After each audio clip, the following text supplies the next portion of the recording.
ആരെയും സമദൃഷ്ടികളോടുകൂടെ കാണുകയും അവർക്ക് വേണ്ട ഒത്താശകൾ ചെയ്തു കൊടുക്കുകയും ചെയ്ത ഒരു നേതാവാണ് മുഹമ്മദുർ റസൂലുള്ളാഹ്. പഠിച്ചു. അല്ലാതെ ഇന്ന് മാത്രമല്ല ഇവിടെ ക്രിസ്ത്യാനി ഹിന്ദു ഒക്കെ. അപ്പൊ അവര് നമ്മുടെ ചുറ്റുവട്ടത്തിൽ താമസിക്കുമ്പോൾ നമ്മുടെ നബി എന്ത് ചെയ്തു? അവരോട് സഹകരണം പുലർത്തി. ആ സഹകരണ മനോഭാവം നമ്മുടെ ഭാഗത്തു നിന്നുണ്ടാവണമെന്നാണ് ഞാൻ പറഞ്ഞത്. ആ മതങ്ങളും അങ്ങനെ തന്നെയാ പഠിപ്പിക്കുന്നത്. ഹിന്ദുക്കൾ ഒരു ചുറ്റുവട്ടത്തുണ്ടാവുമല്ലോ, ആ മതങ്ങൾ പഠിപ്പിക്കുന്നുണ്ടോ മുസ്ലിങ്ങളെ കൊല്ലാൻ? ഇല്ല. ഞാൻ നേരത്തെ ഒരാളുടെ പേര് പറഞ്ഞു, പ്രമോദ് മുത്തലക്കോ. മുത്തലാഖ് എന്ന് പറയല്ലേ? 60 ലക്ഷമാ മേടിച്ചത്. സുബ്ഹാനല്ലാഹ്. 6 ആഴ്ചകൾ ഒളി ക്യാമറയുമായി പിറകെ നടന്നാണ് തെഹൽക്ക വാരികയും അതേപോലെ തന്നെ ഹെഡ്ലൈൻ ഇംഗ്ലീഷ് ചാനലും ആ സംഭവം പകർത്തിയെടുത്തത്. 60 ലക്ഷം മേടിച്ചതിനാ മുസ്ലിങ്ങൾ കൂട്ടത്തോടെ താമസിക്കുന്ന സ്ഥലങ്ങളിൽ കലാപം അഴിച്ചുവിടുക, അവിടെ മുസ്ലിമീങ്ങളെ കൊല്ലുക. പേരോ ശിവസേന, അല്ല ശ്രീരാമസേന. രാമന്റെ പേര്.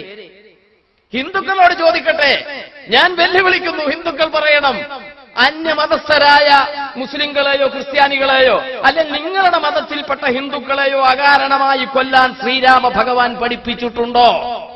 മതം പഠിക്കണം നമ്മൾ. ഹിന്ദു മതത്തിന്റെ അടിസ്ഥാന പ്രമാണമെന്ന് പറയുന്നത് ആധ്യാത്മ രാമായണമാണ്. 24,000 ശ്ലോകങ്ങളാണ് ആധ്യാത്മ രാമായണത്തിലുള്ളത്. 24,000 ശ്ലോകം. ആരണ്യകാന്ഡം, അയോധ്യകാന്ഡം, കിഷ്കിന്ധ്യകാന്ഡം, ഉത്തരകാന്ഡം, ബാലകാന്ഡം, യുദ്ധകാന്ഡം തുടങ്ങി 7 കാണ്ഡങ്ങളിലായാണ് 24,000 ശ്ലോകങ്ങൾ കിടക്കുന്നത്. അതിൽ ഒന്നാമത്തെ ശ്ലോകം തന്നെ മാ നിഷാദ പ്രതിഷ്ഠായ ത്വപഗമ ശാശ്വതി സമ യൽ ക്രൗഞ്ച മിഥുന ദേഹവവതി കാമമോഹിത. മലയാളം മനസ്സിലായില്ലല്ലേ? ഇല്ല. മാ നിഷാദ, എടാ അത് ചെയ്യല്ലേ, അരുത് അരുത് അരുത്. മനുഷ്യനല്ല കൊല്ലാൻ പോയത്. വാത്മീകി മഹർഷിയല്ലേ രാമായണം എഴുതിയത്? കൂടുതൽ പറയുന്നില്ല. വാത്മീകി മഹർഷിയ രാമായണം എഴുതിയത്. മൂപ്പൻ കാട്ടിലൂടെ നടന്നു പോകുമ്പോ ഒരു കാട്ടാളൻ അമ്പും വില്ലുമെടുത്ത് ഒരു ക്രൗഞ്ച പക്ഷി മരത്തിലിരുന്ന് അതിങ്ങനെ ചൊറിഞ്ഞു മാന്തി കളിച്ചുകൊണ്ടിരിക്കുമ്പോ ഈ കാട്ടാളൻ എന്തു ചെയ്തു? അവന്റെ വില്ലെടുത്ത് ആ കിളിയെ ലക്ഷ്യമാക്കി ഒരൊറ്റ അമ്പയ്യൽ. അന്ന് മിസൈലൊന്നും ഇല്ലല്ലോ വിടാൻ. ഇമാര് സാധനം ഒന്നും കണ്ടുപിടിച്ചിട്ടില്ല. അപ്പൊ ഇതുകൊണ്ടാ വിട്ടത്. അങ്ങനെ അതങ്ങ് ചത്തുപോയപ്പോഴാണ് വാത്മീകി മഹർഷിയുടെ കൽബ് കുൽബായി പോയി. അദ്ദേഹം പറഞ്ഞു, മാനിഷാദ, അരുതടാ കാട്ടാള, അത് ചെയ്യരുത്. കണ്ടോ? ഒരു കിളിയെ കൊന്നപ്പോ വാത്മീകി മഹർഷിയുടെ ഹൃദയം പിടച്ചു. ഹിന്ദുമത ദർശനം അഹിംസയാണ് പഠിപ്പിച്ചത്. ശ്രീരാമ ഭക്ത ഭഗവാന്റെ പേരിൽ പിന്നെ മുസ്ലിങ്ങളെ കൊല്ലാൻ 60 ലക്ഷം മേടിച്ചിട്ട് മാന്യനാകുന്നത് എങ്ങനെ? പറ.